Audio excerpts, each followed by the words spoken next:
하나님 아버지, 지난밤도 깊은 잠자리에서 우리를 눈동자같이 지켜주시고 또다시 이 새벽에 기도의 자리로 불러주셔서 감사드립니다. 가을의 맑고 서늘한 공기 속에서 숨을 들이쉴 때마다 생명의 호흡조차도 주께서 주신 선물임을 깨닫습니다. 이 아침 우리의 첫 마음을 주께 드리오니 내 모습 이대로 기쁘게 받아 주옵소서. 하나님 아버지, 어제부터 추석 명절이 시작되었습니다. 온 땅에 가을의 풍성함을 더해 주시고 성도들의 가정마다 기쁨과 화평을 부어 주옵소서. 오가는 길을 지켜 주시며 흩어졌던 가족들이 다시 만나 서로 사랑과 화해와 감사를 나누게 하옵소서. 믿음의 뿌리가 더욱 견고해져 우리 가정들이 작은 교회요 하나님 나라의 씨앗이 되게 하옵소서. 명절에 홀로 지내는 이들을 기억해 주시고 우리가 그들의 벗과 가족이 되어 따뜻한 사랑으로 함께 하게 하옵소서. 모든 세대가 하나님 안에서 하나 되어 믿음과 전통을 이어가며 미래의 소망을 함께 바라보게 하옵소서. 하나님, 우리나라를 언제나 긍휼히 여겨 주옵소서. 세상은 경쟁과 갈등으로 흔들리고 강대국들의 세력 다툼이 끊이지 않습니다. 그러나 주께서 바람과 파도를 잠잠케 하셨듯이 주님의 권능으로 우리나라를 붙드시고 평강 가운데 세워 주옵소서. 경제와 안보, 외교와 국방의 모든 영역을 주의 손에 의탁하오니 큰 문제들과 위기들을 넘어 하나님의 뜻을 따르는 나라로 서게 하옵소서. 젊은 세대들을 기억해 주옵소서. 세상의 부귀와 성공만 쫓는 이들이 아니라 나라와 이웃을 사랑하고 정의와 진리를 존중하는 지도자로 세워주옵소서. 학문과 기술을 넘어 하나님의 마음을 품고 세상을 선하게 변화시키는 세대로 일으켜 주옵소서. 하나님, 긴 명절로 직장과 일터가 쉼의 시간을 갖지만 경제활동의 곳곳들을 다스려 주옵소서. 그리고 묵묵히 수고하는 손길들을 축복해 주옵소서. 기업을, 사업을 책임지는 이들, 산업 현장에서 땀 흘리는 일꾼들, 생명을 돌보는 의료인들, 나라의 기초를 세우는 노동자들, 보이지 않는 곳에서 봉사하는 수많은 사람들의 땀과 수고 위에 은혜를 더하여 주옵소서. 그들의 헌신이 결코 헛되지 않게 하시고 기쁨의 열매를 거두게 하옵소서. 하나님, 내일은 거룩한 주일입니다. 우리가 세상 근심과 바쁜 일상을 내려놓고 온전히 주님을 예배할 수 있도록 마음을 예비하게 하옵소서. 예배당에 들어서는 순간부터 우리의 시선이 오직 하나님께 향하게 하시고 예배가 형식이 아니라 살아계신 하나님과의 참된 만남이 되게 하옵소서. 이번 주일은 소망교회 창립 48주년을 기념하며 예배를 드립니다. 광야 같은 세월 속에서도 말씀과 은혜로 우리 교회를 붙드신 주님께 감사와 영광을 돌립니다. 앞으로도 소망교회가 주님의 복음을 선명하게 증거하며 세상의 빛과 소금으로 흔들림 없이 서게 하옵소서. 세우신 김경진 담임 목사님의 영육을 늘 붙들어 주시고 내일 강단에서 말씀을 선포하실 때 교회와 우리를 향한 하나님의 뜻을 잘 전하게 하시기에 부족함이 없도록 성령의 능력으로 함께해 주옵소서. 그래서 우리 모두가 교회의 역사와 은혜를 기억하며 주신 사명을 새롭게 붙드는 시간이 되게 하옵소서. 사랑의 하나님, 46분의 의료선교부 비전트립 팀을 위해 기도합니다. 소망과 헌신의 마음을 품고 오늘 새벽 캄보디아 포이펫을 향해 떠나는 귀한 종들의 여정을 주께서 친히 인도하여 주시옵소서. 길이 아닌 곳에서도 길을 만드시는 하나님의 능력으로 모든 팀원이 언어와 문화의 장벽을 뛰어넘어 오직 예수 그리스도의 사랑만을 전하게 하옵소서. 의료사역과 임의용사역, 어린이 사역 위에 주님의 능력을 부어주셔서 육체의 아픔을 치료할 때 영혼의 치유가 함께 일어나게 하시고 섬김의 손길을 통해 현지 주민과 아이들에게 복음의 씨앗이 심기게 하옵소서. 팀원들의 건강과 안전을 지켜주시고 성령 안에서 하나 되어 서로를 세워주며 성도의 아름다운 연합을 누리게 하옵소서. 우리의 작은 발걸음을 통하여 캄보디아 땅에도 하나님의 영광이 가득하게 하시고 팀원 모두가 주님의 도구로 온전히 쓰임받는 비전 트립이 되게 하옵소서. 하나님, 이 시간에도 몸과 마음이 아픈 성도들을 붙드사 치유와 회복의 은혜를 베풀어 주옵소서. 어제 교통사고 후 머리를 응급수술한 6살 아이의 수술이 잘 마치게 해주셔서 감사드립니다. 그러나 아직 안정제로 인해 깨어나지 못하고 있습니다. 의식이 꼭 잘 돌아오게 하시고 아무 후유증 없이 밝고 건강한 모습으로 예수님을 닮아 축복과 사랑 속에서 자라도록 꼭 고쳐 낫게 해 주옵소서. 간절히 기도하는 성도들, 가족들의 기도를 들으사 능력의 손으로 역사해 주옵소서. 이제 말씀을 듣습니다. 성령께서 우리의 심령을 깨우시고 우리의 눈과 귀를 여셔서 오늘 하루가 말씀으로 채워지고 기도로 힘입어 걷는 복된 하루가 되게 하옵소서. 예수 그리스도의 이름으로 기도드립니다. 아멘. 하나님 말씀은 아모스 3장 1절에서 8절의 말씀입니다. 아모스 3장 1절에서 8절의 말씀을 함께 읽겠습니다. 이스라엘 자손들아, 여호와께서 너희에 대하여 이르시는 이 말씀을 들으라. 애굽 땅에서 인도하여 올리신 모든 족속에 대하여 이르시기를 내가 땅의 모든 족속 가운데 너희만을 알았나니 그러므로 내가 너희 모든 죄악을 너희에게 보응하리라 하셨나니 두 사람이 뜻이 같지 않은데 어찌 동행하겠으며 사자가 움킨 것이 없는데 어찌 수풀에서 부르짖겠으며 젊은 사자가 잡은 것이 없는데 어찌 굴에서 소리를 내겠느냐. 덫을 땅에 놓지 않았는데 새가 어찌 거기 치이겠으며 잡힌 것이 없는데 덫이 어찌 땅에서 튀겠느냐. 성읍에서 나팔이 울리는데 백성이 어찌 두려워하지 아니하겠으며 여호와의 행하심이 없는데 재앙이 어찌 성읍에 임하겠느냐. 주 여호와께서는 자기의 비밀을 그 종 선지자들에게 보이지 아니하시고는 결코 행하심이 없으시리라. 사자가 부르짖은즉 누가 두려워하지 아니하겠느냐. 주 여호와께서 말씀하신즉 누가 예언하지 아니하겠느냐. 아멘. 하나님의 말씀이 불처럼 임했을 때가 여러분들에게는 있으셨습니까? 아모스에게 하나님의 말씀이 불처럼 임했을 때 그는 침묵할 수 있었을까요? 그는 그렇게 할 수 없었습니다. 아모스서의 첫 2장은 여러 나라들을 향한 심판의 메시지를 정말로 문학적으로 아주 정교한 구조 속에 담아내고 있습니다. 마치 하나님의 법정이 열리고 여러 국가들이 그 심판 앞으로 한 나라 한 나라씩 불려오고 있는 듯 합니다. 아모스는 서두부터 단도직입적으로 이스라엘을 향해서 말씀하지 않았습니다. 여러분들도 전화통화 하다 보면 직접적으로 막 전화통화 하자마자 본론부터 이야기하지 않지 않습니까? 이 얘기 했다가 저 얘기 했다가 시간을 이렇게 끌으면 오히려 상대방 층에서 본론부터 빨리 말해. 그래서 결론이 뭐냐고. 우리도 이런 전화통화를 종종 경험하곤 합니다.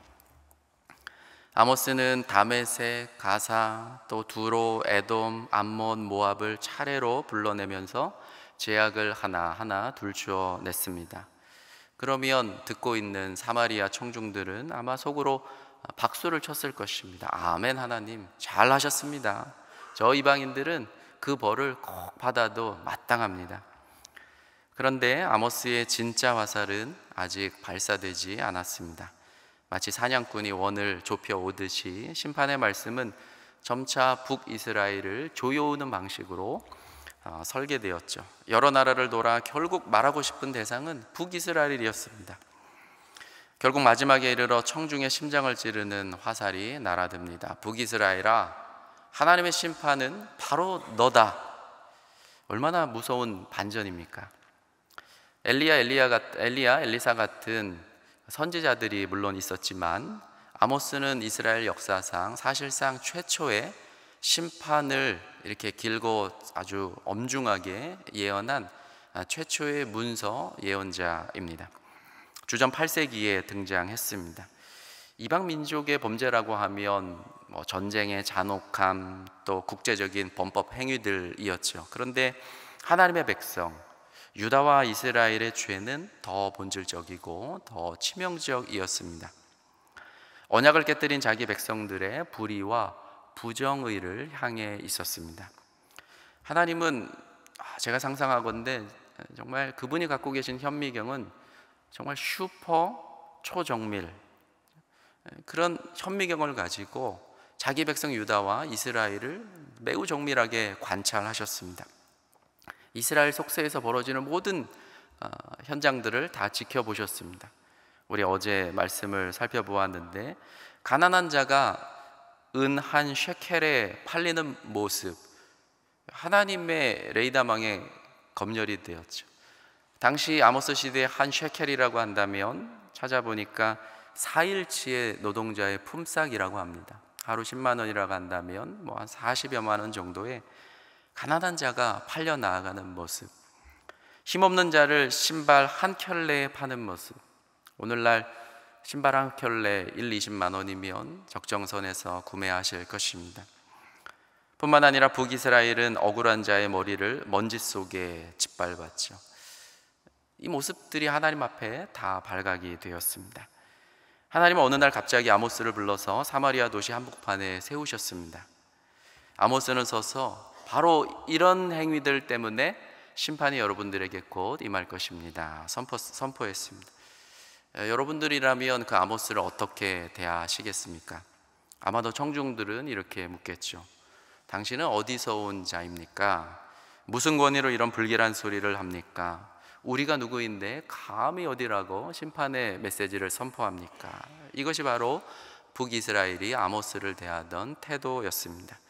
1, 2장의 가혹한 심판의 예고를 듣고서 최소한 이렇게 두 가지 질문을 아모스에게 했던 것으로 보입니다. 하나가, 당신 어디서 온 사람인데 무슨 권위로 이런 말을 하는가? 바로 예언자의 자격, 또 권위 문제죠. 또 하나의 질문은, 우리는 하나님의 택한 백성 이스라엘인데 어찌 하나님께서 자기 선민 백성을 심판하겠는가? 선민 이스라엘 백성의 잘못된, 또 고장난 자기 확신의 문제입니다. 오늘 본문 1절과 2절, 이것은 선택의 역설, 그들의 잘못된 자기 확신의 문제를 다루고, 우리가 읽은 3절에서부터 8절까지가 아모스 예언자의 자기 변호, 또 자기 선포의 정당성 문제를 다루고 있습니다. 우리 본문 1절과 2절을 같이 함께 읽겠습니다. 이스라엘 자손들아, 여호와께서 너희에 대하여 이르시는 이 말씀을 들으라. 애굽 땅에서 인도하여 올리신 모든 족속에 대하여 이르시기를, 내가 땅의 모든 족속 가운데 너희만을 알았나니 그러므로 내가 너희 모든 죄악을 너희에게 보응하리라 하셨나니. 이스라엘은 하나님의 손으로 붙들린 민족이죠. 아브라함의 후손이라는 혈통을 자부하는 백성들입니다. 사실 아브라함의 혈통, 나 아브라함 혈통이야, 이거 이방인은 우리가 가늠하기 어려운 권위입니다. 애굽에서 구원 경험했고, 언약의 산에서 하나님의 음성을 친히 들었고, 젖과 꿀이 흐르는 땅의 상속자가 되었습니다. 그런데 아모스가 뒤집어 선포하죠. 여러분, 선택은 특권이 아니라 소명입니다.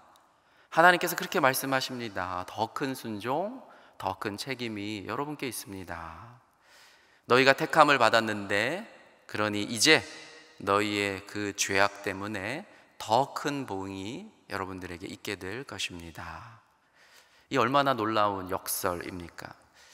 저희도 되돌아보세요. 하나님께 더 가까이 있지 않습니까? 저와 여러분들은. 그러면 우리는 거룩하신 분 앞에 더 민감하게 서 있어야 하지 않겠습니까? 역사를 보십시오. 하나님의 은혜를 더 가까이 한 사람일수록 사랑의 벌이 더 아팠습니다. 다윗이 하나님의 사랑을 입었지만 그의 죄 때문에 이스라엘 전체를 흔드는 징계로 이어졌죠. 솔로몬은 지혜를 받았지만 그 배도의 결과는 나라의 분열로 나타났습니다. 하나님께 가까이 있는 것이 물론 안전의 보증이죠. 뒤집으면 더 뜨겁게 타오르는 태양 곁에 있는 것이기도 합니다. 내가 너희만 알았다. 그분의 집중적이고 뜨거운 초점의 사랑이 바로 우리를 향해 있어요. 더욱이 우리는 하나님의 은혜로 택함을 받았습니다. 예수 그리스도의 십자가 보혈로 구속함을 얻었습니다. 이것이 면허장을 주는 것이 아니죠. 그래서 죄 가운데 거해도 된다라는 뜻이 아닙니다. 하나님께서 우리를 아셨으니 선택의 은혜 앞에 교만하지 않고 은혜를 자랑하며 안일하게 눕지 않고 은혜를 붙들고 더욱 겸손히 무릎을 꿇을 수 있었으면 좋겠다. 그것이 하나님의 마음입니다. 이어지는 우리 3절에서 8절 보면 아모스가 7개의 수사학적인 질문으로 자신의 권위를 변호합니다. 아모스의 선포를 들었을 때 사마리아 사람들이 되먹지 않은 소리를 하는 당신은 누군데, 여기 북이스라엘에서 듣던 말투가 아닌데, 말투도 그렇고 못 보던 사람인데 자네 어디서 왔는가? 누가 자네를 보냈는가? 어디 소속이고 여호와의 말씀이라며 외칠 수 있는 자격증이 자네에게 어디 있는가? 이에 대해서 아모스가 이제 농촌에서 시골에서 오지 않았습니까? 그래서 시골에서 경험한 경험들, 또 도시 사람들이 충분히 이해할 수 있는 그런 일상들로 질문을 만듭니다.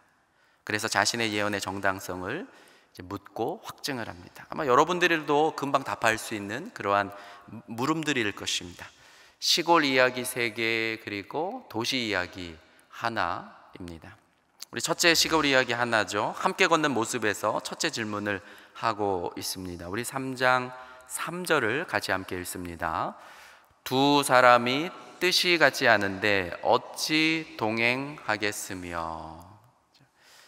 유대에서부터 여러분 사마리아까지 가는 길은 저 해안 평야가 아니고 중앙의 산악도로입니다. 오늘날도 그쪽 길은 아마 유대인들은 거기가 웨스트 뱅크라 그래서 이렇게 통제하고 있거든요. 그 길을 가면 조금 좀 무섭습니다. 저도 어렸을 때 너무 시골에 살아서 강원도 인제군 신남 화탄면이라는 정말 말도 되지 않는 시골에 살았는데요. 신남에서부터 그 화탄면까지 들어가려면 이제 길을 벗어나서 비포장도로로 4km를 산을 넘고 오개탕이라는 선녀탕을 지나고 그리고 막 산을 넘고 막 물을 건너서 4km를 걸어 들어가야 하는 그런 곳이었습니다. 사람 보기 어려운 한적한 곳에서 여러분 만약에 두 사람이 길을 걷고 있다고 생각을 해보십시오. 당연히 이 두 사람이 서로 의논하지 않겠습니까? 자네 어디까지 갑니까? 내 목적지는 여기이고 가는 시간과 여정, 그것들을 함께 의논을 한 다음에 동행하지 않겠습니까? 아마 이 이야기를 들으면, 이 질문을 들으면 그로소 그렇게 답할 것입니다. 두 번째, 셋째 질문은 시골 이야기 또 하나이죠. 먹이를 잡는 사자의 모습입니다. 우리 4절 말씀을 같이 읽습니다. 사자가 움킨 것이 없는데 어찌 숲풀에서 부르짖겠으며 젊은 사자가 잡은 것이 없는데 어찌 굴에서 소리를 내겠느냐. 이스라엘은 대부분 사람들의 직업이 목축업이죠. 양을 돌봅니다. 종종 야생 짐승의 위험성을 절감합니다. 굶주린 사자가 얼마나 위험하겠습니까? 다윗도 그러했듯이 목자에게 가장 큰 위험한 일은 사자와의 만남입니다. 그런데 사자는 먹잇감을 잡기 전에는 소리 하나 내지 않아요. 움크리고 움크려 접근하다가 사정거리 안에 들어오면 총알처럼 달려들어서 먹잇감을 사냥합니다. 그런데 사자가 으르렁대고 한다면 그 양을 잡은 겁니다. 사자가 포효한다면 이미 먹이가 그의 입에 있는 것입니다. 자신의 식사를 방해하지 못하게 다가오는 짐승들을 향해서 무자비하게 포효합니다. 그 질문이죠. 당연히 그렇소, 그렇게 대답할 것입니다. 시골 이야기 하나 더 하죠. 우리 넷째 질문, 다섯째 질문은 새를 사냥하는 장면입니다. 우리 3장 5절을 같이 함께 읽습니다. 덫을 땅에 놓지 않았는데 새가 어찌 거기 치이겠으며 잡힌 것이 없는데 덫이 어찌 땅에서 튀겠느냐. 저도 시골에 초등학교 1학년 때까지 살았지만, 정말 시골에 살았지만 꿩을 시골 사람들은 잘 잡아요. 얼마나 잘 잡는지 몰라. 또 꿩고기가 고추장에 이렇게 하면 얼마나 맛있는지 모릅니다. 시골 사람들이 덫을 놔서 꿩을 잡는, 새를 잡는 기술이 참 탁월합니다. 이스라엘도 두 가지 방법이 있었던 것으로 보입니다. 5절 전발, 우리 한글은 다 덫이라고 되어 있고 우리 영어 성경도 다 같은 단어를 쓰는데 사실 히브리어는 다른 두 단어를 쓰고 있더라고요. 5절 전반절의 히브리어를 보면 덫은 모케쉬라는 건데 작은 막대기가 이렇게 튀어 올라가지고 날아오르는 새를 맞춰가지고 얘가 잠깐 기절해서 떨어뜨리는 그러한 도구였던 것 같고, 5절 후반절에 사용된 덫은 파흐라는 히브리 낱말이었는데요. 이건 이제 올무에 걸려들려 가지고 이제 올무에 이렇게 잡는 그러한 두 가지 종류를 사용했던 것으로 보입니다. 아모스의 농촌 체험이죠. 나무 막대기에 맞아 떨어뜨리든 또 덫에 끼게 해서 올무로 잡든 날아가는 새가 저절로 떨어지는 법이 있습니까? 이 질문을 듣는다면 그렇소, 그렇게 대답할 것입니다. 자, 이제 마지막 도시 이야기 하나이죠. 우리 여섯째, 일곱째 질문은 그 도시의 보안 안전 시스템에서 질문을 해봅니다. 3장 6절을 읽겠습니다. 성읍에서 나팔이 울리는데 백성이 어찌 두려워하지 아니하겠으며 여호와의 행하심이 없는데 재앙이 어찌 성읍에 임하겠느냐. 주전 8세기 아모스 시대에 사마리아는 아직 국제적인 큰 전쟁을 치러본 적이 없었습니다. 그런데 이제 20년 뒤면 하나님의 예고대로 저 무시무시한 아수르에 의해서 이제 북이스라엘이 멸망당하게 됩니다. 전쟁이 임박하면 세워둔 파수꾼이 전쟁이 임박했습니다, 적이 다가오고 있습니다 신호로 나팔을 불게 합니다. 정말로 전쟁 나팔 소리를 듣게 되면 어찌 두렵지 않겠습니까? 농담이로라도 여러분 그런 소리 하지 마라 할 것입니다. 7개의 질문들을 모두 했고 아마 저들은 다 그렇소, 그렇게 대답을 하게 됩니다. 자, 이제 아모스가 하고 싶은 말이 드러납니다. 여러분, 원인 없이 어찌 결과가 있겠습니까? 너희 사마리아의 심판이 곧 닥칠 텐데 그것은 너희에게 원인이 있기 때문입니다. 하나님은 무작위로 심판을 내리는 분이 아닙니다. 죄는 불씨이고 심판은 그 불길의 필연적인 결과입니다. 아모스가 이제 잠시 숨을 고릅니다. 이제 자기 예언자의 그 권위 문제를 변론할 차례입니다. 예언자에게 제일 중요한 게 여러분 자신의 권위 문제입니다. 하나님이 예언자들마다 그 권위를 확실하게 심어주십니다. 우리가 예언서를 읽을 때마다 반드시 확인해야 될 부분입니다. 우리 본문 7절과 8절을 한번 읽습니다. 주 여호와께서는 자기의 비밀을 그 종 선지자들에게 보이지 아니하시고는 결코 행하심이 없으시리라. 사자가 부르짖은즉 누가 두려워하지 아니하겠느냐? 주 여호와께서 말씀하신즉 누가 예언하지 아니하겠느냐? 나 아모스라고, 그죠? 왜 이런 무서운 소리를 외치겠습니까? 내가 스스로 하고 싶어 이러겠습니까? 아닙니다. 아모스는 자신이 들었던 정말 공포스럽고 무시무시한 신앙 간증을 이야기했습니다. 여러분들이야 고작 먹잇감을 두고 포효하는 사자의 소리를 들으셨겠지만 아모스는 자신이 하나님 앞에 부름받았을 때에 모든 털이 정말 쭈삣쭈삣 설 만큼 압도적으로 포효하시는 하나님의 음성을 들은 거예요. 고막이 터질 듯처럼 포효하는 그 소리는 정말 거대한 소리였습니다. 하늘 보좌에서 들려온 하나님의 포효가 아모스의 영혼을 흔들어 깨웠습니다. 주전 8세기 이스라엘은 표면적으로 번영을 누리고 있었습니다. 여로보암 2세 시대이죠. 정말 GDP가 최절정을 향하고 있던 때였습니다. 그때 하나님이 저 하늘에서 사자보다 더 엄청나게 여러분 포효하고 있었는데, 그를 들었을 때 아모스의 신앙 간증은 우리의 상상을 초월합니다. 상업과 사치, 귀족화가 가속화되고 있었던 가운데 계층적, 경제적 불의는 짙게 심화되고 있었습니다. 이스라엘 역사상 그런 상황에서 시골 출신 아모스가 사마리아의 귀족, 성직자, 백성에게 엄한 심판을 선포하니까 당연히 그의 자격 또 권위가 문제가 되었고, 청중은 당신이 어찌 우리에게 그런 불길한 예언을 하는가 반문을 했습니다. 오늘 본문을 정리하면 아모스가 이제 모두 고개를 끄덕일 수 있는 삶의 비유로 말했죠. 두 사람이 어찌 동행하겠느냐, 사자가 으르렁대는데 먹이가 없겠느냐, 새가 덫에 걸린 일이 없는데 함정에 들어가겠느냐, 성읍에서 나팔이 울리는데 백성이 어찌 두려워하지 않겠느냐. 모두 고개를 끄덕이지 않을 수 없었습니다. 원인 없이 결과가 일어날 수 없는 것이죠. 불이 붙지 않고 연기가 날 수 없듯이 죄악이 만연하지 않고는 심판의 포효가 울릴 수 없습니다. 여러분, 오늘 본문을 정리하면서 이것들을 생각해 보면 좋겠어요.